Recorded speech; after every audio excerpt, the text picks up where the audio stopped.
నన్ను ఎట్లా చేస్తావో నీ చిత్తం తండ్రి, నేనైతే నీ కొరకు ఫలించాలి. ఫలించే చెట్టు వలె నేను ఉండాలి, ఫలములు లేని చెట్టు వలె నేను ఉండకూడదు. నీ కొరకు మంచి ఫలం ఫలించే చెట్టు వలె ఉండాలి. విస్తారమైన ఆత్మలను ఒక చెట్టు విస్తారంగా ఫలించినట్టు, ఒక మామిడి చెట్టు విస్తారంగా పండ్లను ఇచ్చినట్టు నన్ను ఒక చెట్టు వలె నాటావు నాయన. ద్రాక్షవల్లి, నీ తోటలో నీ ద్రాక్షవల్లితో నన్ను అంటు కట్టావు కనుక మంచి ఫలాలు ఫలించాలి. యజమానుడా, నీకు సంతోషాన్ని కలిగించాలి. నాకు అంతే చాలు. నేను ఒంటిగా ఉండకూడదు, నేను అనేకులముగా మారాలి. ఆమేన్. ఉంది ఉందా? నిజంగా వాళ్ళు కూడా ఇవన్నీ లక్ష్య పెట్టలా. ఇంతమంది అవుతారు, ఇంతమంది చేస్తారని లక్ష్య పెట్టలా. వాళ్ళకి అందిన దగ్గర అందినట్టు చేసుకుంటా వెళ్ళిపోయారు. ఘనతని, గొప్పని, పేరుని, ప్రఖ్యాతుల్ని దేన్ని లక్ష్య పెట్టలా. ఆత్మలు నశించిపోతున్నాయి.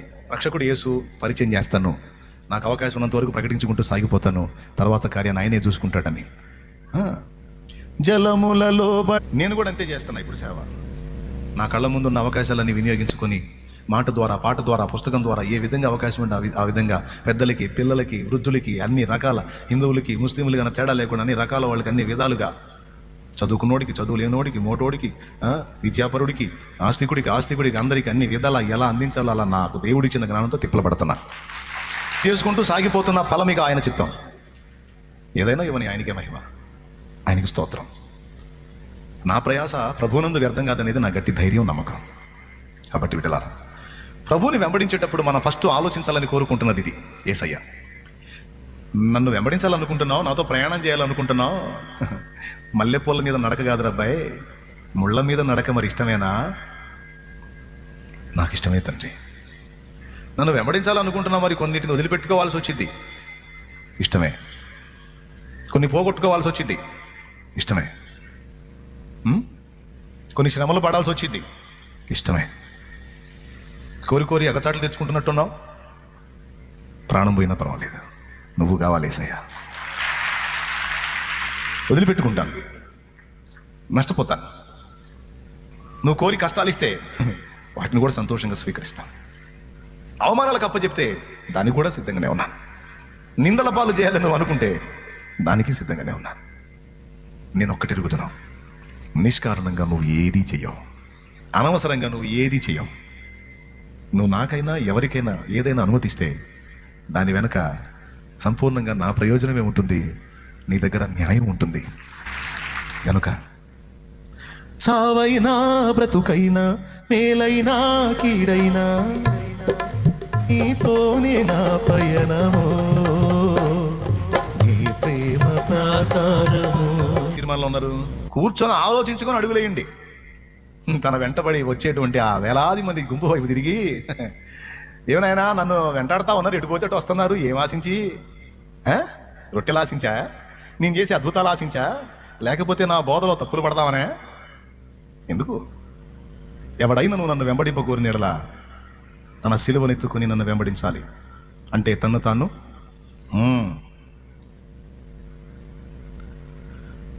ఆత్మార్పణ చేసుకోవటానికి ఇష్టపడాలి. అది మాస్లామణి గారు ఎత్తింది పాటలో. ఏం చెప్దామా? ఒకసారి చెప్దామా? ముందేం ఆత్మార్పణ చేయలేదంట. పాట శరణం చివరికి వచ్చేటప్పటికి ప్రాణభూనిక ప్రభు కొరకు పానార్పణము చేస్తాను అన్నాడు. అది ఇట్లాంటి ప్రతిష్టలోకి వచ్చాను కనుక ఇక నడిపించవయ్యా నువ్వే అన్నాడు. స్తోత్రం. కాబట్టి ఆవేశంతో కాకుండా కొంచెం ఆలోచించి అడుగులు వేయాలి, ఆలోచించి నిర్ణయాలు చేయాలి. ఏదైనా ఒక కార్యం చేసేటప్పుడు, ఒక నిర్ణయం చేసేటప్పుడు, ఒక ప్రయాణాన్ని మొదలు పెట్టేటప్పుడు, ఒక పనిని ప్రారంభించేటప్పుడు, ఆఖరికి అది భక్తితో సహా.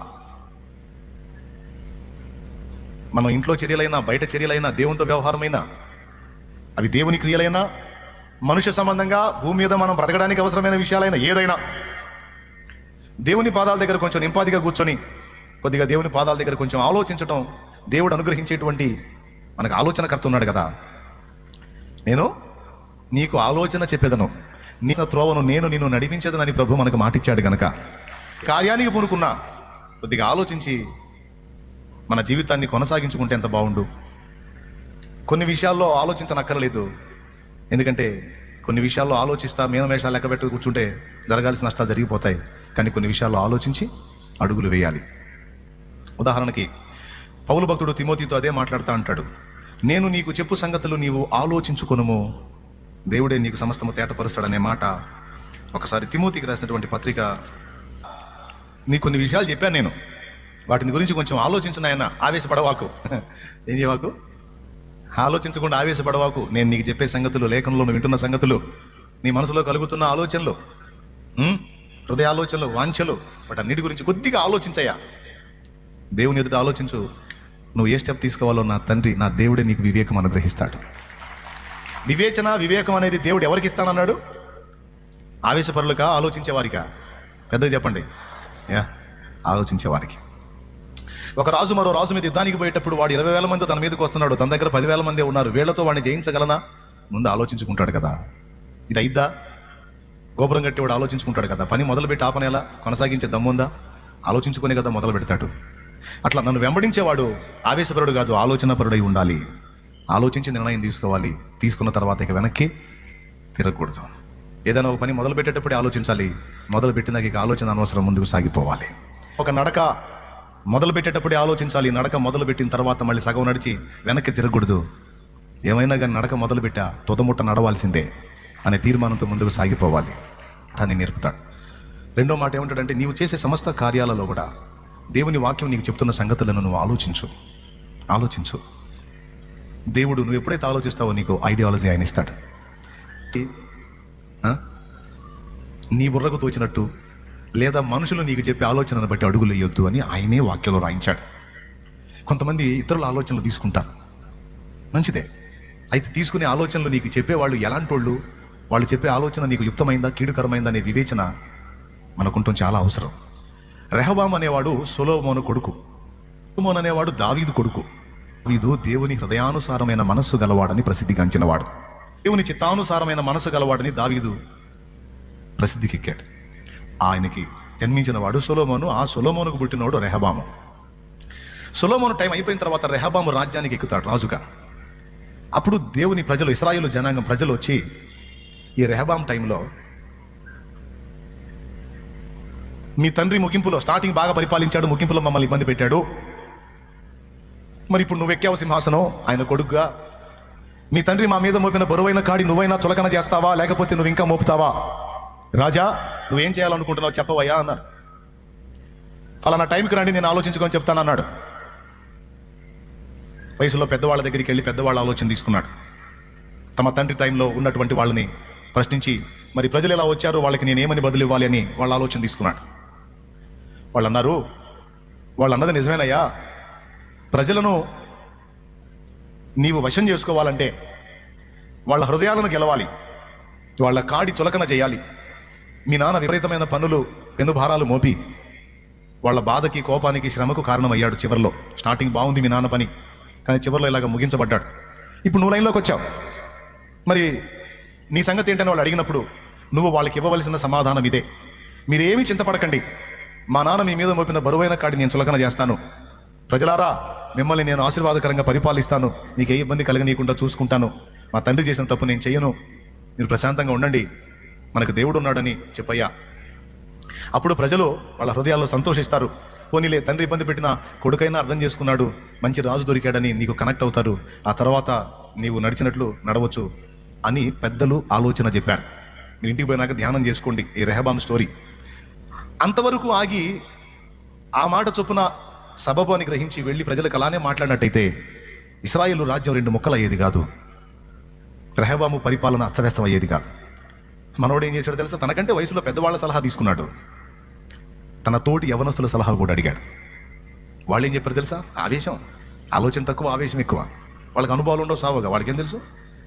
వాళ్ళు ఏం చెప్పారు తెలుసా? రే, నువ్వు రాజువి, లొంగిపోయినట్టు మాట్లాడకూడదు. రాజు అంటే కమాండింగ్ ఉండాలి, రాజు అంటే అందరూ అదురుకొని సావాలి, రాజు అంటే నియంతలాగా ఉండాలిరా, నీ పేరు జీవితానికి పిల్లలు కూడా కలవరపోవాలి, అట్లా ఉండాలి. నువ్వేంట్రా వాళ్ళు ఏదో సలహా చెప్పారని ఏదో ప్రజలకు లొంగి లోనై ఇదవుతానంటున్నావు? కింగ్ అంటే కింగ్ రా, రాజు అంటే రాజేరా. వాళ్ళని లెక్క చేయవాకు, చెప్పు వాళ్ళకి ఫుల్ డోస్ ఇవ్వు, లేకపోతే నీ దగ్గరికి వస్తారా సలహాకి? అంటే అబ్బో ఇదేదో బాగుంది అనుకున్నాడు వీడు. మనోడు వెళ్ళి సింహాసనంకి ఏం చెప్పాడు తెలుసా? ఆయన యవనస్తుల సలహానే చెప్పాడు. మా నాన్న వెన్ను, మా నాన్న నడు, నా చిటికిన వేళ్ళు సమానం అన్నాడు. అంటే అర్థమైంది తెలుసా? మా నాన్న మోపింది చిటికిన వేలంతే, నేను మీ మీద ఇంకా పెద్ద భారం మోపోతున్నాను అన్నాడు. మా నాన్న మిమ్మల్ని కొరడాలతో శిక్షించాడు, నేను చుబుకులతోనో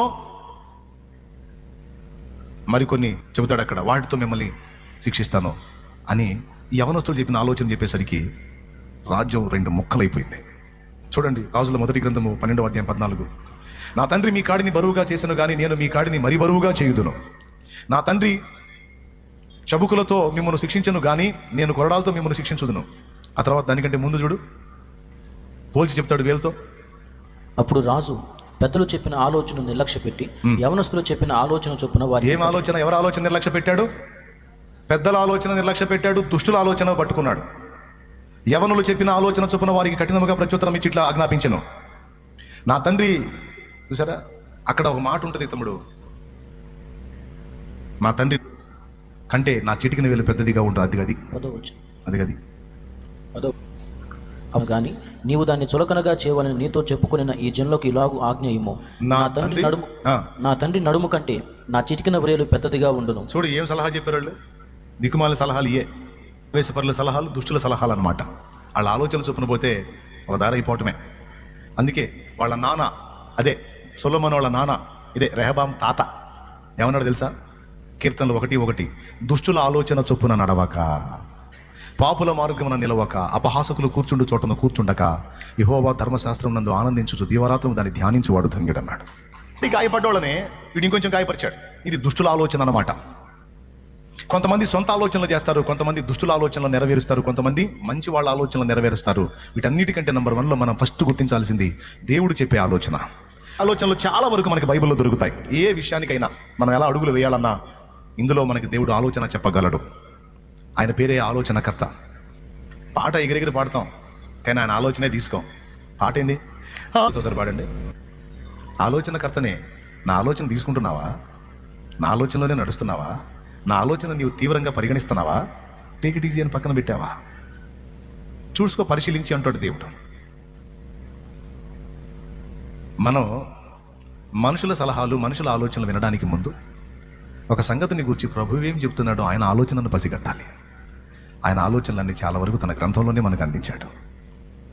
ఓకే, ఈ రెహబాము ఆ పెద్దల్లో ఈ చిన్నల్లో కాకుండా ఫస్ట్ దేవుని దగ్గరికి వెళ్ళి, దేవా అని దేవుని రిక్వెస్ట్ చేసినట్టయితే ఏమి చెప్పాలో, ఏం మాట్లాడాలో దేవుడు చెప్పేవాడు. దేవుడా ఇలా చెయ్యి అని చెప్పేవాడు, ఐడియా ఇచ్చేవాడు, తెలియజేసేవాడు. సక్సెస్ అయ్యేది. దేవుని మహాకృపను బట్టి చాలా వరకు నా జీవితంలో నేను వేసిన అడుగుల్లో నా తండ్రి ఆలోచనలను తీసుకొని నేను వేసిన ప్రతి అడుగు సూపర్ సక్సెస్ కొట్టుకున్నా.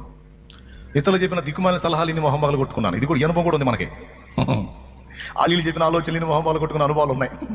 కానీ నా తండ్రి చెప్పిన ఆలోచన చొప్పున నేను వేసిన ప్రతి అడుగు వేసినప్పుడు, కొనసాగినప్పుడు కొంచెం కష్టంగా ఉన్నా తుదకది మహావృద్ధికి దారితీసింది,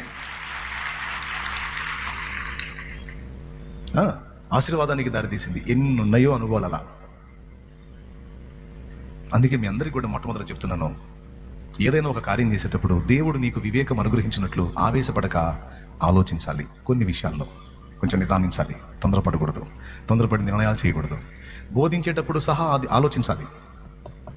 కొంతమంది పూర్తిగా విషయాన్ని తెలుసుకోకుండా మిడిమిడి జ్ఞానంతో తొందరపడి ఆవేశపడి బోధిస్తారు. తర్వాత ఆ బోధ తప్పైపోతుంది. దిద్దుకోవాలంటే అహం అడ్డొస్తుంది. తప్పనిసరి పరిస్థితుల్లో తన బోధ తప్పని తెలిసి కూడా అదే తప్పు బోధని, ఆ పొరపాటు బోధని, ఆ దుర్బోధని చేసుకుంటూ బతకాల్సి వచ్చింది. ఇతరులకు బోధించిన, ఇతరులకు ఆలోచన చెప్పిన, మనం నడిచిన దేవుడు మనకు వివేకం అనుగ్రహిస్తాడని వాగ్దానం రాయబడి ఉంది. తిమోతి, నేను నీకు చెప్పే సంగతులని నువ్వు ఆలోచించుకో, అన్ని విషయాల్లో దేవుడే నీకు వివేకం అనుగ్రహిస్తాడన్నాడు. హల్లెలూయా. ఒకవేళ మనం ఆలోచించకపోతే దేవుడు వివేకం అనుగ్రహించలేడు. వివాహం చేసుకున్నాడు ఆ యవనస్తురాల్ని.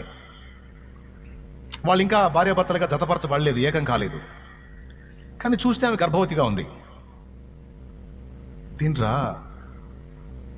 ఈమె పురుషుని ఎరగని కన్య, పద్ధతి కలిగింది, చాలా ఉత్తమ గుణం కలిగింది, మంచి మనసు కలిగిందని అందరూ చెప్పారు, భక్తి కలిగిందని చెప్పారు. ఈమె పద్ధతులు గొప్పవి అన్నీ తెలుసుకొని నేను ఈమె చేసుకుంటే అసలు ఈమె ఇంకా నేను ముట్టనైనా ముట్టలేదు, ఈమె గర్భిణీగా ఉంది, నన్ను మోసం చేసిందని ఆవేదనకి వెళ్ళిపోయాడు యోసేపు.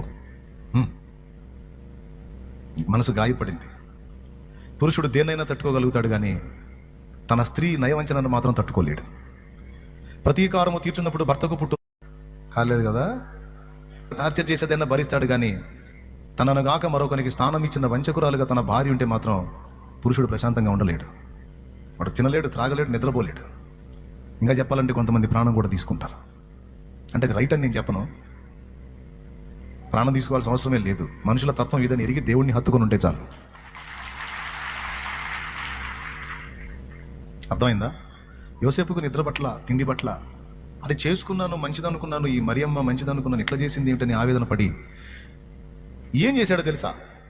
సరే ఆమె చెడ్డదైతే చెడ్డదైంది, ఆమె పొరపాటుని నేను పబ్లిక్ చేసి నలుగురిలో ఆమె నవ్వులు పాలు చేసి ఆమెను అనవసరంగా చంపడం ఎందుకు, ఆమె ఇంటి వారిని రోడ్డుకి ఇవ్వడం ఎందుకు, ఏదో నాకే నచ్చలేదు, నాకే పరిస్థితి బాగలేదు అనుకుని రహస్యంగా వదిలేద్దాంలే అని ఆమెను రహస్యముగా విడనాడును ఉద్దేశించి ఈ సంగతులను గురించి ఆలోచించుకుంటున్నాడట యోసేపు. ఆ మాట స్పష్టంగా ఉంది. మీరు మత్తయి సువార్త చూసిన అందులో ఉంటుంది. మత్తయి సువార్త 1వ అధ్యాయంలో 19వ ఇంకా ఎట్లా చేస్తే కరెక్ట్ అని తర్జన భర్జన పడుతున్నాడు, ఆలోచన చేస్తున్నాడు. కొంతమంది వినండి, ఇక్కడే మన పాయింట్ ఉంది. మీరు ఇప్పుడు ఆవేశపడకండి, జాగ్రత్తగా వినండి. కొన్నిసార్లు నిజాల కంటే అబద్ధాలు చాలా ఒరిజినల్గా కనపడతాయి. కొన్నిసార్లు నిజాల కంటే నిందలు బాగా నిజమనిపిస్తాయి. నిందలు నిజమనుకొని భ్రష్టు పట్టిన వాళ్ళు చాలా మంది ఉన్నారు. కాపురాలు కూల్చుకున్న వాళ్ళు ఉన్నారు. కొంతమంది అంటారు నిప్పు లేనిదే పొగరాదని. కానీ నిప్పు లేని పొగ ఒకటి ఉంది, దాని పేరే నింద. నిప్పు అవసరంలా దానికి, వచ్చింది పొగ, అదే నింద. యోసేపు పోతిఫెరో భార్యని శోధించాడా? ఆమెను బలాత్కారం చేశాడా? మీరు చెప్పండి, చేశాడా? చేయలే. కానీ అదేమంది, ఈ హెబ్రీ దాసుడు నన్ను బలవంతం చేశాడండి. పట్టుకొని కొట్టి జైలు వేసి ఉంటారా, దండేసి జైలు వేసి ఉంటారా? డౌట్ లేదుగా. మరి ఎరగడు కదండి పాపం, ఆ తప్పు చేయలేదు ఆయన. నన్ను బలాత్కారం చేశాడండి. కనీసం చూసేవాళ్ళైనా ఆలోచించాలి కదండి, ఎవరు బలాత్కారం చేస్తే ఎవరి వస్త్రాలు ఎవరి చేతిలో ఉండాలి? యోసేపు వస్త్రం ఆమె చేతిలో ఉంది కానీ ఆమె వస్త్రాలు యోసేపు చేతిలో లేవే. ఈయన ఆమెను బలాత్కారం చేస్తే ఆమె వస్త్రాలు ఈయన చేతిలో ఉండాలి. వాళ్ళు అడగొద్దు, అమ్మగారు మీరు అతన్ని బలాత్కారం చేశారు, అతను మిమ్మల్ని బలాత్కారం చేశాడా? అతను మిమ్మల్ని బలాత్కారం చేస్తే మీ వస్త్రాలు అతని చేతిలో ఉండాలి, కానీ అతని వస్త్రాలు మీ చేతిలో ఉన్నాయంటే బహుశా మీరు బలాత్కారం చేశారని అన్నట్టుగా అనిపిస్తుంది అని ఎవరికి ధైర్యం చల్లా? ఆ లాజిక్ ఎవరు అడగల. నిర్దాక్షిణ్యంగా ఆయన పట్టుకొని కొట్టి జైలు వేసి ఉంటారు. పాపం దాని ఫలితం 2 సంవత్సరాలు జైలు పాలు, నిర్దాక్షిణ్యంగా చెయ్యని నేరానికి. అయితే చింతపడాల్సిన అవసరమే లేదు. నీతిమంతుడై ఉండి నీతి కొరకు శ్రమ పడ్డాడు కనుక జీవితకాలం అంతా సింహాసనం ఎక్కేటట్టు దేవుడు చేశాడు. కానీ నిప్పులేని పొగ, నింద అనేది ఉంది. అందుకే ఎవరైనా ఏదైనా మనకు చెప్పినప్పుడు ప్రచారం చేసినప్పుడు, ఏదైనా విషయాలు చాటించినప్పుడు తొందరపడి నమ్మకూడదు. శాలేమన్న చాలా మంచోడని నీకు చెప్పేవాళ్ళు ఉంటారు, అంతేకాదు శాలేమన్న ఫుల్ తేడా అని చెప్పేవాళ్ళు కూడా నీకుంటారు. ఏం తేడానో, ఎక్కడ తేడానో, ఎందుకు తేడానో, ఎలా తేడానో నువ్వు ఎరుగక మునుపు తొందరపడి ఒక నిర్ణయానికి రాకూడదు. దైవజనుల మీద చెప్తారు దుర్మార్గంగా. ఎందుకంటే సైతాన్ పని అదే. వాడు ఫస్ట్ నుంచి కూడా అపనింద పిశాచం, వాడి పేరు అపనింద పిశాచం. దేవుడి మీదనే నిందలు మోపినాడు ఆ దరిద్రుడు. ఆ పండు తినొద్దని చెప్పాడా? ఆయన అంతే చెబుతాడు, ఫుల్ తేడా. నిజంగా మిమ్మల్ని ప్రేమించేవాడైతే తోటలో ఉన్న పండ్లన్నీ తినమని చెప్పాలి. కానీ అన్ని తినమనేది ఒకటే ఎందుకు తినొద్దన్నాడు తెలుసా? ఉన్న రహస్యం అంతా అక్కడే ఉంది. అది తింటే మీరు జ్ఞానవంతులు అయిపోతారు, నీ కళ్ళు తెరవబడతాయి, మీరు కూడా దేవతల వంటి వారు అయిపోతారు.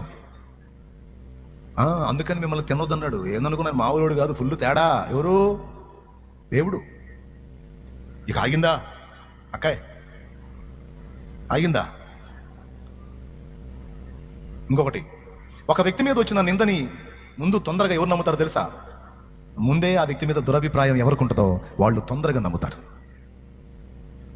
ఉదాహరణకి హవ్వకి దేవుని మీద సదభిప్రాయం లేదు, ఒక పాయింట్లో దురభిప్రాయం ఉంది. అన్ని తినమని అదొక్కడు ఎందుకు వద్దన్నాడు? ఏదో డౌట్ ఉంది.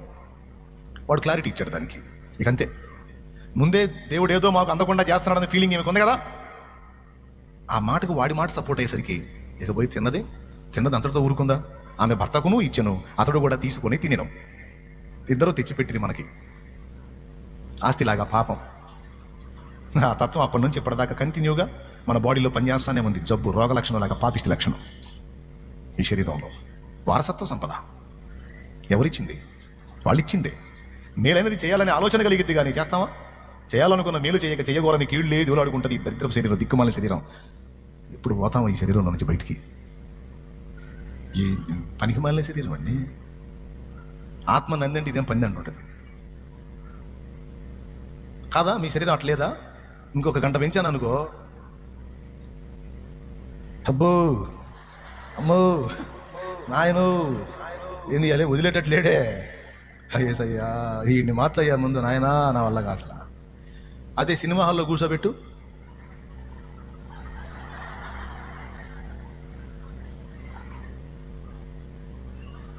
ఉంటాడే కొయ్యలాగా నిలుకొని అట్టని కూర్చొని 3 గంటలు కూర్చుంటారు.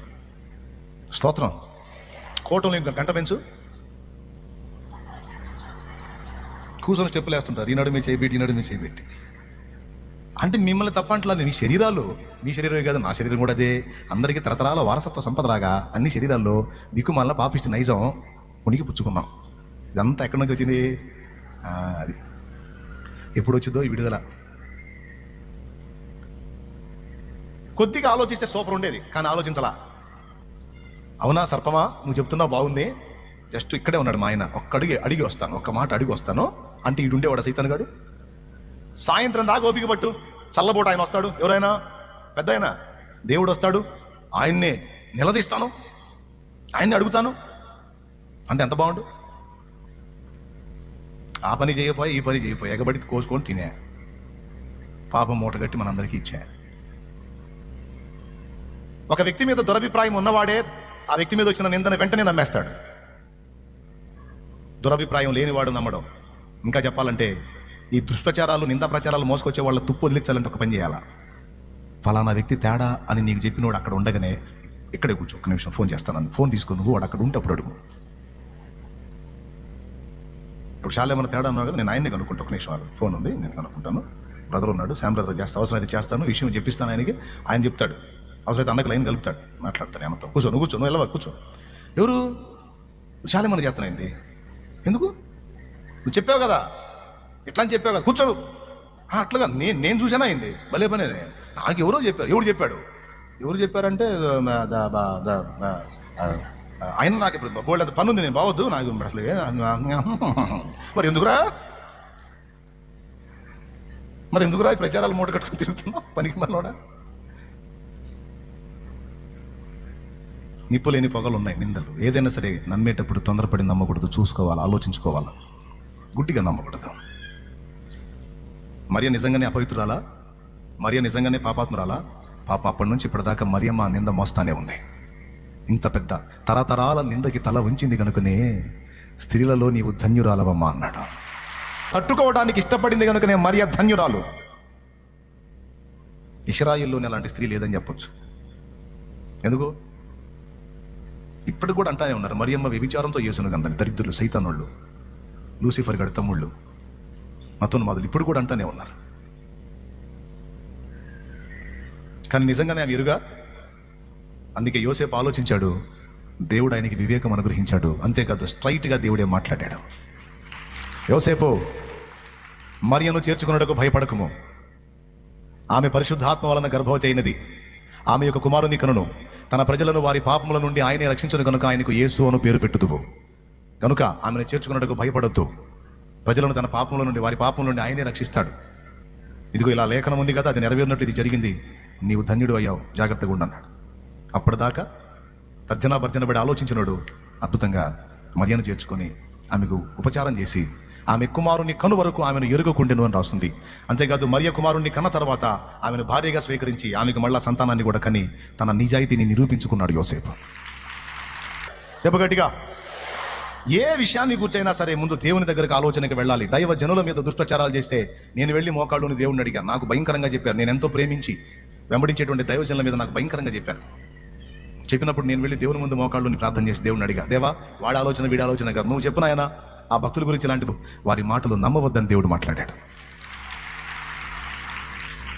నేను ఏర్పరచుకున్న నా దాసులు వారి విషయంలో నీవు శంకించవద్దు, వారు నీకు బోధించిన బోధ చొప్పున నువ్వు జాగ్రత్తగా అడుగులు వేయి. దేవుడు నాతో మాట్లాడాడు. ఇక ఎంతమంది ఎన్ని రకాల మాటలు చెప్పినా ఐ డోంట్ కేర్. ఆ భక్తులు నా హృదయంలో ఉన్నారు, నా గుండెల్లో ఉన్నారు. దేవుడు ఎలాంటి ఆలోచన చెప్పాడో చూడు. అట్లా ప్రతి విషయంలో దేవుని ఆలోచన తీసుకోవడానికి మనం చురుగ్గా ఉండాలి. కొన్ని విషయాల్లో దేవుని ఆలోచనలు చాలా చాలా చాలా చాలా అవసరం మనకి. మన లైఫ్లో కొన్ని కీలకమైన టర్నింగ్స్ ఉంటాయి. ఆ టర్నింగ్స్లో మరి నిశ్చయంగా మనకి దేవుని ఆలోచనలు ఉపయోగపడతాయి. మరి ఇప్పుడు దేవుని ఆలోచనలు మనకు దొరకాలంటే, దేవుని ఐడియాలజీ మనకు దొరకాలంటే మనం ఏం చేయాలి? కొన్ని విషయాల్లో తొందరపడి మన సొంత నిర్ణయాలు లేదా ఇతరుల నిర్ణయాలు చేయకూడదు. కాస్త నింపాదిగా దేవుని ముందు కూర్చొని దేవుని ఆలోచన కొరకు కనిపెట్టాలి.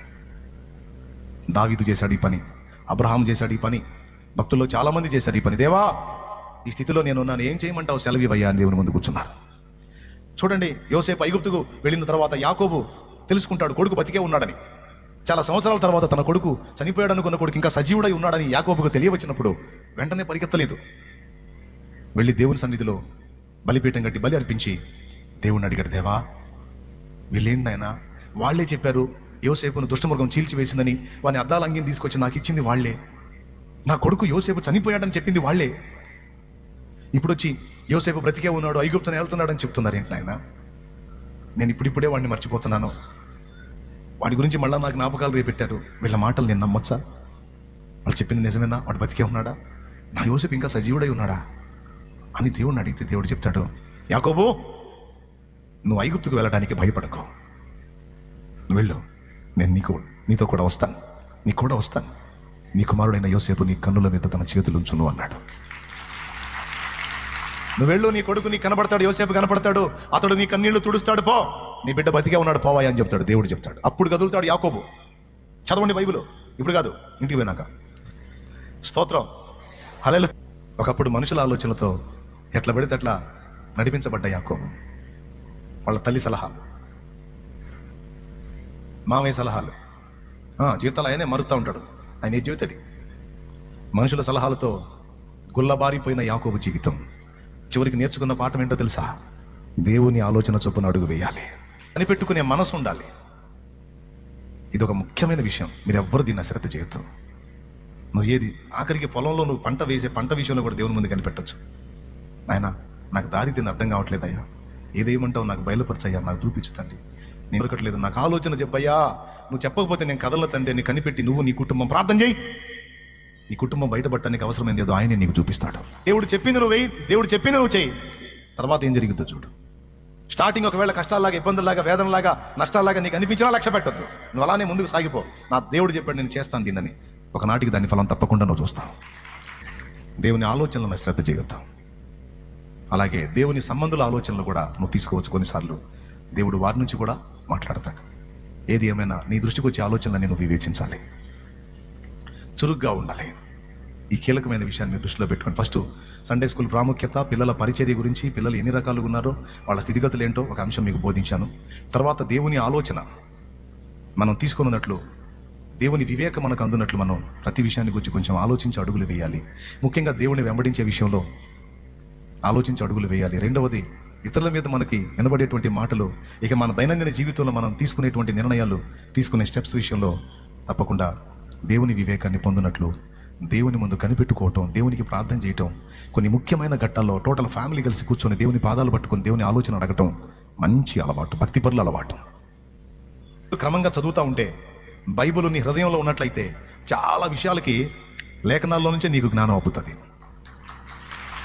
మానవాళి జ్ఞానమే వైభవమొసగే రత్నమే, మార్గం చూపే దీపమే, మది మంటలు మెచ్చడిదేనయ. వేద పుస్తకమా, వేద పుస్తకమా, వేద పుస్తకమా, వేలలేని నిధి నీవే. వేద పుస్తకమా, వేద పుస్తకమా, వేద పుస్తకమా, వేలలేని నిధి నీవే. మానవాళి జ్ఞానమే. పదే పదే నువ్వు ఒకళ్ళ ఇంటికి వెళ్తున్నావు అనుకో, సామెతలోంచి వచ్చిన నీకు తగిలిద్ది, మాటి మాటికి నీ సహోదరుని ఇంటికి వెళ్ళవద్దు. ఏది జరిగినా సరే నేరుగా తీసుకెళ్ళి మీ ఆవిడికి చెబుతున్నావు అనుకో, సామెతల్లో వచ్చిన తగిలిద్ది. నీ కవిగిట ఉన్న నీ భార్య ఎదుట నీ పెదవుల ద్వారబంధమును కాపు పెట్టు అని అన్నీ తీసుకెళ్ళి చెప్పకరా, నీ బతుకు బస్ స్టాండింగ్ అయింది. అర్థం. దేవునికి స్తోత్రం. ఏమండి, కొంతమంది మౌనంగా ఉన్నంత వరకు వాళ్ళు ఏందో మనకు అర్థం కాదు. మనం ఎవరైనా మౌనంగా ఉన్నప్పుడు చాలా కనిపెడతాం, తొందరపడి వారితో మాట్లాడడం. వాళ్ళు నోరు తెరిచి మాట్లాడిన తర్వాత వాళ్ళని చదివేస్తాం. ఆ మాటల్లోని వాడి తెలివిందో మనకు అర్థమైపోయింది. అవునా అవునా కాదా? ఎవరైనా వాళ్ళ తెలివిని బట్టి మనం మాట్లాడాలంటే ముందు వాళ్ళ డైలాగ్ డెలివరీ చూసిన తర్వాతనే మనం మాట్లాడతాం. అవునా కాదా? ఒకవేళ నువ్వు కూర్చున్నంతసేపు వాడు మాట్లాడలేదనుకో నోరు తెలిసి, ఇక నువ్వు తర్జన భర్జన పడతావు తప్ప ఇక ఏది మాట్లాడో అర్థం కాదు. ఎందుకంటే అవతలోడికి నానో పిచ్చోడు నీకు అర్థం కాలేదుగా. అది కూడా లేఖనం చెప్పిద్ది, నీకు తెలివి లేదా? అట్లయితే ఒక చిన్న పని చేత వచ్చేయి. ఏంటంటే మనుషుల ముందుకు పోయి తెలివి లేని మాటలు మాట్లాడవాకు, మౌనంగా కూర్చో, నువ్వు జ్ఞానిగా ఎంచబడతావు అన్నాడు. దేవునికి స్తోత్రం కలుగును గాక. హల్లెలూయా. ఇదిగో ఈ విషయంలో ఎలా ఉండు, ఈ విషయంలో ఎలా ఉండు అని లేఖనం ఎన్ని సంగతులు నేర్పిందో తెలుసా? అందుకే చెబుతున్నా, పరిశుద్ధ గ్రంథాన్ని గుండెల్లో పెట్టుకోగలిగితే, అంటే పుస్తకాన్ని గుండెల్లో అని కాదు, అందులో సబ్జెక్టుని గుండెల్లో పెట్టుకోమని చెబుతున్నాను. పెట్టుకోగలిగితే చాలా విషయాలు నువ్వు అడుగులు వేయడానికి అనువైనటువంటి విషయాలు ఎన్నో గ్రంథం నీకు బోధిస్తుంది. అందుకే నీ వాక్యము నా పాదములకు దీపము, నా త్రోవకు మార్గం చూపే దీపమే, మది మంటలు మెచ్చేది పుస్తకమా. ఎలా చూడాలో నీకు అర్థం కాలేదా? రా దేవుని వాక్యం దగ్గరికి రా, ఎలా చూడాలో నేర్పుతాడు. పిల్లలతో ఎలా ప్రవర్తించాలో నీకు అర్థం కాలేదా? రా దేవుని వాక్యం దగ్గరికి, పిల్లలతో ఎలా వ్యవహరించాలో నేర్పుతాడు. ఉంది, ఎఫ్ఎస్సి పత్రికలో ఉంది, కొలసే పత్రికలో ఉంది. చూడండి, ఇప్పుడు కాదు, ఇంటికి పోయి నేర్పుతాడు, మొత్తం చెబుతాడు. కాబట్టి దేవుని వాక్యం దగ్గర నీకు దొరుకుతుంది. అందులో నీకు దొరకని విషయం ఏదైనా ఉంటే అప్పుడు నువ్వు మోకాళ్ళుని దేవుని అడగొచ్చు, తప్పకుండా నీకు బయలుపరుస్తాడు ఆయన. పట్టుదల కలిగి ప్రార్థన చేయి, తప్పకుండా నీకు ఐడియా ఇస్తాడు. దేవుని ఆలోచన చెప్పు, నువ్వు అడిగి గ్రాండ్ సక్సెస్.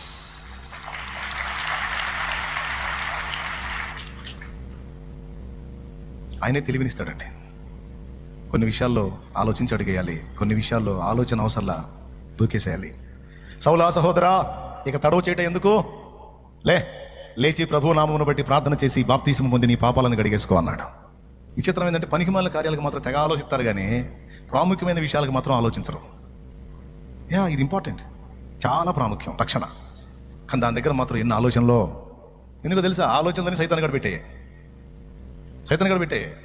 సైతాన్ని కూడా మనలో ఆలోచనలు పుట్టిస్తాడు. మీకు తెలుసా? ఉంది, యోహాను సువార్త 13లో ఒకసారి మీరు చూడగలిగితే అందులో స్పష్టంగా రాయబడి ఉంది, ఆయనను అప్పగించవలదని ఇస్కరియోతు యోధా హృదయంలో అపవాది ఆలోచన పుట్టించి ఉండెను అనే మాట ఉంది అక్కడ. 2వ వచనం, భోజనము చేయుచుండగా ఆయనను అప్పగింపవలెనని సీమోను కుమారుడుకు ఇస్కరియోతు యోధా హృదయములో అపవాది ఇంతకు ముందు ఆలోచన పుట్టించి ఉండెను. అదుకు ఆలోచనలు పుట్టిస్తాడు. వాటిలో నువ్వు దేవునికి కనెక్ట్ అయ్యే వాటిని అడ్డగించడానికి దిక్కుమాల ఆలోచనలు పుట్టిస్తాడు అనమాట.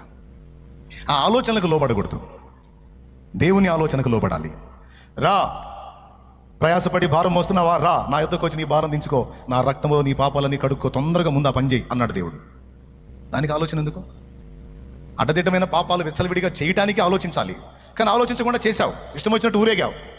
కడిగేసుకోమని దేవుడు పిలుస్తుంటే ఇక్కడ ఆలోచన ఏంటి? ఎగిరి దోకాల ముందు యేసునామమున తర్వాత నిలువెల్ల నన్ను కడిగి శుద్ధీకరించు తండ్రి, ఇంకా తడవు చేయను ఆయన.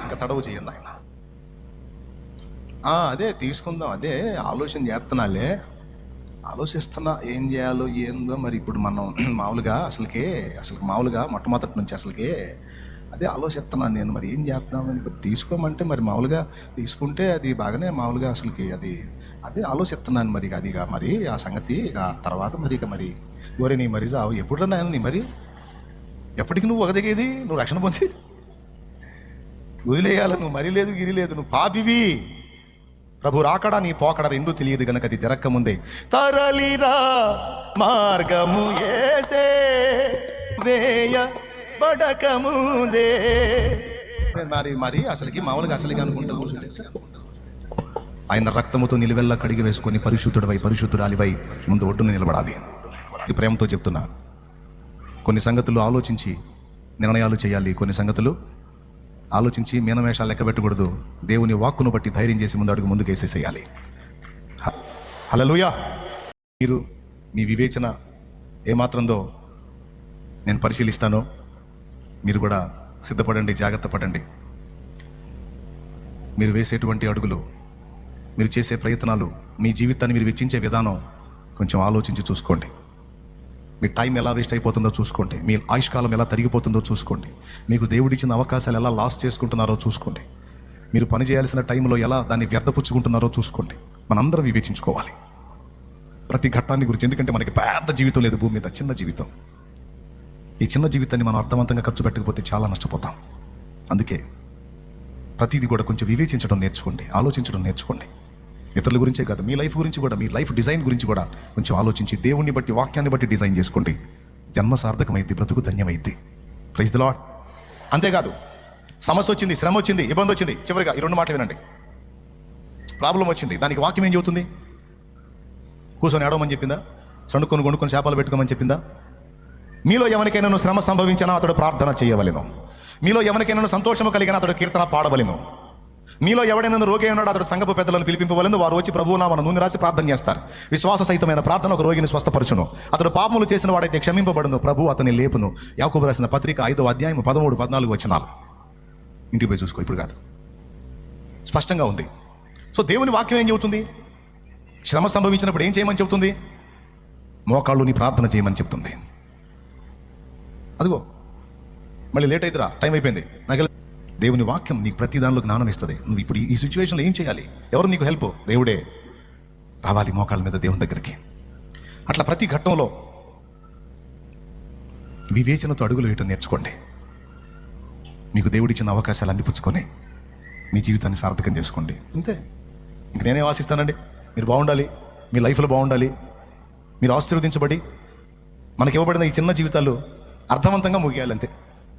ఎంతమందికి అర్థమైందో ఏమో మరి. దేవునికి స్తోత్రం. చివరిలో మీకు ఒక జోక్ చెప్పాలనిపించింది, టైం ఏమో లేదు, ఈసారి వారం చెబుతాలే.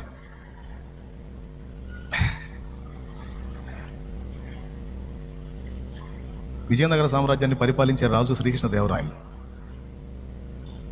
ఆయనకు ఒకసారి కబురు వచ్చింది. మీరు ఇంట్రెస్ట్ ఉంటే నేను చెబుతాలే. సరే.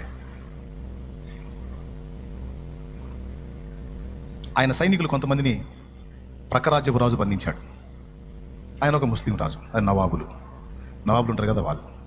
అయితే ఈ కృష్ణదేవరాయల పరిపాలనలో ఉన్నప్పుడు ఈ కవులు, కవితలు, ఈ సాహిత్యం, ఈ రచనల మీద బాగా ప్రచారం జరిగింది. అప్పట్లో గొప్పతనం ఏదన్నా ఉంది అంటే ఈ సాహిత్యము, ఈ సాహిత్యం అంటే రచనలు, ఈ కావ్యాలు, వీటన్నిటి గురించి ఏ రాజు అయితే వీటిలో వ్యక్తుల్ని కలిగి ఉంటాడో అతడు ఫేమస్ అనమాట. అయితే ఈ నవాబుకి ఒక ఆశ కలిగింది. వీళ్ళని బంధించి అతడు అంటాడు, కబురు పెట్టాడు, మీ సైనికులు నా చేతికి చిక్కారు, మీరు ఒక పని చేస్తే నేను వదిలేస్తా అన్నాడు. ఏంటంటే మీరు మహాభారతం రాశారు కదా, ఆ మహాభారతంలో అందులో కౌరవులు, పాండవులు ఉంటారు కదా, పాండవుల ప్లేసులో అంటే మెయిన్ హీరో ప్లేస్లో నా పేరు పెట్టి, నా పేరు మీద హీరో ప్లేస్ ఎక్కడెక్కడైతే ఉంటుందో అక్కడెల్లా కూడా నా పేరు వచ్చేటట్టు పెట్టి, నా పేరు మీద ఒక మహాభారత కావ్య గ్రంథాన్ని రాసి నాకు అంకితం ఇస్తే, అది కూడా 7 రోజులు, వారం రోజుల్లో అన్ని సంపుటలు పూర్తి చేసి నాకు ఇస్తే అప్పుడు నేను వదిలేస్తాను నేను అన్నాడు. అది అసంభవం, మీరు అలా చేయని పక్షంలో వీళ్ళని వైనం చేస్తా అన్నాడు. ఏం చేయాలా? 7 రోజుల్లో భారత రచన, అందులో మెయిన్ హీరో నేమ్ వచ్చే దగ్గరల్లా అతని పేరు మెన్షన్ చేసి, అతని సంబంధుల పేర్లు మెన్షన్ చేసి 7 రోజుల్లో దాన్ని పూర్తి చేసి వాళ్ళకి ఇవ్వడం అనేది అసంభవం. తలబట్టు కూర్చున్నాడు మహారాజు. ఏం చేయాలో అది సమస్య పరిష్కారం అయ్యేదిగా. అయితే అతని ఆస్థానంలో తెనాలి రామకృష్ణ కవి అని ఒక కవి ఉన్నాడు. అతడు వస్తాడు లైన్లో, ఏం మహారాజా ఏంటి పరిస్థితి అన్నాడు. వాళ్ళని అక్కడ ఆస్థానంలో అష్టదిగ్గజాలు ఉంటారు, వాళ్ళని అడుగుతాడు, ఏంటి మీరు రాయగలరా అంటే, ఏంటి మహారాజా రాసేదే మహాభారతం, అందులో అతని పేరు, అతని సంబంధుల పేర్లు మెన్షన్ చేసి రాయాలి, అది కూడా 7 రోజుల్లో రాయాలి, అది అసంభవం మహారాజా, కష్టం, అది జరగదన్నారు. అందరూ తల్లబట్టు కూర్చుంటే మనోడు వచ్చాడు అప్పుడే. అంటే ఐడియా కోసం చెబుతున్నా, బుర్ర పని చేస్తే ఎవడినైనా ఆడిచ్చొచ్చని. స్తోత్రం. ఏంటి మహారాజా అందరూ నెట్ అయిపోయారు అన్నాడు. అతడు వికట కవి. దాన్ని అడిదిప్పినది అర్థం, ఇడిదిప్పినది అర్థం. వికట కవి అంటే తిరగేసిన అదే అర్థం, వికట కవి. ఇట్లా సమస్య వచ్చిందని చెప్పారు అతనికి. ఓ దీనికోసమా ఇంత గందరగోళం అయ్యారన్నాడు అతను. సమస్య వినేటప్పుడే ఆలోచన చేసుకుని జవాబు ఎత్తుకునే రకం అతను. దీనికోసం ఇంత గందరగోళం అయ్యారు, దాన్నే ఉంది, రాసేద్దాం అన్నాడు. ఈయన వాళ్ళందరూ సీనియర్స్ అక్కడ ఉన్నోళ్ళు ఒకళ్ళు చూస్తున్నారు, ఏంద్ర రాసేది పిచ్చోడా అని. రాసేద్దాం, ఏమైంది, ఆయన పేరు మీద రైటమేగా, ఓకే రాసేద్దాం లేపు. మరే నాకు 7 బండ్ల నిండా 7 బండ్లకు సరిపోయినంత తాళపత్ర గ్రంథాలు కావాలన్నాడు. అంటే తాటాకులు, తాళపత్రాలు అంటే తాటాకులు అన్నమాట. వాటిని నీట్గా కట్ చేసి రంధ్రాలు చేసి వాటిని పుస్తకం చుట్టలా చేస్తారన్నమాట. అలాంటివి 7 బండ్లుగా పెట్టించండి అన్నాడు. అది ఎంత పని, నీకు ఇప్పుడే అది రెడీ చేపిస్తాను అన్నాడు. ఇంటికి పంపించండి అన్నాడు. వెంటనే ఆజ్ఞ జారీ చేశాడు. ఆయన రాస్తావా? నేను నాతో పాటు మన అష్టదిగ్గజాలు సపోర్ట్ చేస్తే ఎందుకు రాయను? రాసేద్దాం మహారాజా, తేడా వస్తే ఇబ్బంది పడతావు అన్నాడు. మీకెందుకు, నేను మన సైనికులు తెచ్చే బాధ్యత నాది. అయిపోయింది. బళ్ళు ఇంటికాడికి వెళ్ళిన 7 బళ్ళ నిండా తాళపత్రాలు. ఇప్పుడు ఆ 7 బళ్ళ తాళపత్రాలు రాయాలా? ఒక్కడు కూడా రాయాలా మనోడు. పాపం ఆ వెనక సపోర్ట్గా తీసుకున్న అష్టదిగ్గజాలు కూడా ఒకటి మొక్కడు చూసుకుంటారు. ఇంద్ర ఒక్కడు రాయట్లేదు, వీడు ఏం చేస్తాడు, ఏం సంగతి అని. ఆ రోజు రానే వచ్చింది. కబురు పెట్టమన్నాడు. ఎవరికి? అతన్ని కబురు పెట్టమన్నాడు. కబురు పెట్టు, వస్తున్నాయి తాళపత్రాలు అయిపోయినాయి, నీ పేరు మీద రాయటం జరిగింది, తీసుకొస్తున్నారని. అసలు అతను చాలా ఉత్సాహంగా ఉన్నాడు. నా పేరు మీద భారతం, అసలు అందులో నేనే హీరో అని చెప్పి ఎవడు పిచ్చోడికి ఆనందంగా. షాహీన్ షా వారికి సమాచారం వెళ్ళింది, లైన్లో ఉన్నారు, వస్తున్నారు, 7 బళ్ళ నిండా వస్తుంది అని. ఒక అక్షరం కూడా లేదు ఒకదానిలో కూడా. తీసుకెళ్ళాడు. మహారాజు కొలువులో వీళ్ళందరితో మాట్లాడుతూ ఆ మిగిలినటువంటి అష్టదిగ్గజాలు ఉన్నారు కదా, వాళ్ళు ఈయన కలిసి రాజు ముందుకు వెళ్ళినప్పుడు, రెడీ చేసావా రామకృష్ణ కంటే? అయిపోయింది, నేను తీసుకెళ్ళి ఈటమే. వీళ్ళు ఒకరి మొక్కలు, ఎందుకంటే కనీసం గంటం బట్టి ఒక్కడు కూడా రాయిలా. రెడీ అయిందంటాడు. ఏంట్రా, ఏం చేయాలనుకుంటాడు మనల్ని, రాజుతో వ్యవహారం ఇది ప్రాణం మీదకి వచ్చింది అని వాళ్ళు టెన్షన్ పడుతున్నారు. మహారాజా మీరు అనండి, నేను పోయి నీకు ఎందుకు, మన సైనికులు ఒక్కడు కూడా మిస్ అవ్వడం, మొత్తం తెస్తాను. పోయారు మొత్తం. అక్కడికి వెళ్ళిన తర్వాత ఆ నవాబు దగ్గరికి పోయి, ఆస్థానంలో పోయి, మహారాజా అందరూ వచ్చారా మన వాళ్ళందరూ అన్నాడు. అందరూ వచ్చారు. ఏది మా పేరు మీద రాసిన ఆ కావ్య గ్రంథం మాకు మీరు అంకితం ఇవ్వడానికి వచ్చారు కదా, సంతోషం, మాకు చాలా ఆనందంగా ఉంది. అసలు 7 రోజులు ఎలా రాయగలిగారంటే, ఏం చేద్దాం మహారాజా, అదేందో అసలు మీ పేరు రాయటం మొదలుపెట్టగానే గంటం ఆగితే ఒట్టు 7 బళ్ళ గ్రంథాలు అలాగ రాసి అవతల పడేసాం అనుకోండి, ఏమనుకుంటున్నారు మరి మా గురించి అని ఆయన ఆనందపడ్డాడు. అయితే మహారాజా ఒక చిన్న ప్రాబ్లం వచ్చింది, అదొక్కటి మీరు కానీ సరిదిద్దగలిగితే ఇక ఆ ఒక్కటి కూడా కరెక్షన్ చేసి మీకు ఇచ్చేస్తాము, అంకితం ఇచ్చేస్తాము. ఇంత కష్టపడ్డాము, మరి మమ్మల్ని కూడా కొంచెం మీరు అంటే తప్పకుండా మీకు కూడా బహుమానాలు ఇస్తాం, మీ సైనికులు వదిలేస్తాం, మీకు అన్నీ చేస్తాం అన్న. ఏం లేదు మహారాజా, మా మహాభారతంలో పాండవులు 5 ఉంటారు, వాళ్ళకి ద్రౌపది ఒకతే భార్య, ద్రౌపదికి 5 భర్తలు. మరి 5 భర్తల్లో మరి ఇప్పుడు మీరు హీరో అంటే మరి హీరోయిన్ ఆమె కదా, అంటే మీ వైఫ్ గారు కదా, మరి మా ద్రౌపదికి 5 భర్తలు ఉన్నారు, మరి మన అమ్మగారికి కూడా మరి 5 మెన్షన్ చేయాలి కదా. సో ఒకటి మీ పేరు పెట్టాం, మిగిలిన 9 ఎవరో మీరు చెబితే అవి కాస్త రాసేసి ఫైనల్ చేసి మీకు ఇస్తా ఉన్నాడు. మీకు ఎంతమందికి అర్థమైంది ఇది? ఈ మాట సగం వినంగానే అక్కడ రాణి లేచి రాజుగారు ఒక చూపు చూసి దరిద్రుడా లేచి వెళ్ళిపోయింది. నువ్వు నీ దిక్కుమాల కోరికలు నీకు తగలయ్యాను పోయింది. పోయేసరి అది ఏం మాట్లాడుతున్నావు నువ్వు? ఆమెకి నా 5 మరి మహాభారతం కోరితే కదరా, మహాభారతంలో ద్రౌపదికి 5 భర్తలు, మరి హీరో పొజిషన్లో నేను ఉండాలి అన్నావు, హీరోయిన్ పొజిషన్లో రాణి ఉండాలన్నావు. ఇప్పుడు హీరోయిన్ పొజిషన్లో రాణిని తీసుకుంటే మరి 5 భర్తలు కావాలి, ఒకటి నువ్వు, మిగిలిన 9 ఎవరు పేర్లు చెప్పి రాసి నీకు ఇస్తాం అన్నాడు. అది చదువుతో నాకొద్దు అన్నాడు. మరి మా సైనికులు అన్నాడు, వాళ్ళు వెళ్ళేయండి అన్నాడు. అంతే కదా మహారాజా, మరి 7 బళ్ళ రాశాము, మరి మాకు అంటే తగలేంటా నాయన, ఎందుకని ఏం కావాలో చెప్పండి అని వాళ్ళు అడిగి నేను ఇచ్చి పంపించాడంట. జస్ట్ ఒక చిన్న ఐడియా, ఆలోచన, తెలివి. అవకాశస్తులు దేవుణ్ణి ఎరగరు. సమస్యకు పరిష్కారం కోసం వాళ్ళకి ఎన్ని ఐడియాస్ ఉంటే, జీవం గల దేవుని బిడ్డలమైన మనకి ఎన్ని ఐడియాస్ ఉంటాయి? ఎన్ని ఇవ్వగలడు ఆయన, ఎన్ని ఆలోచనలు చెప్పగలడు, ఎంత నేర్పుగా మనల్ని బయటికి తీసుకొని రాగలడు.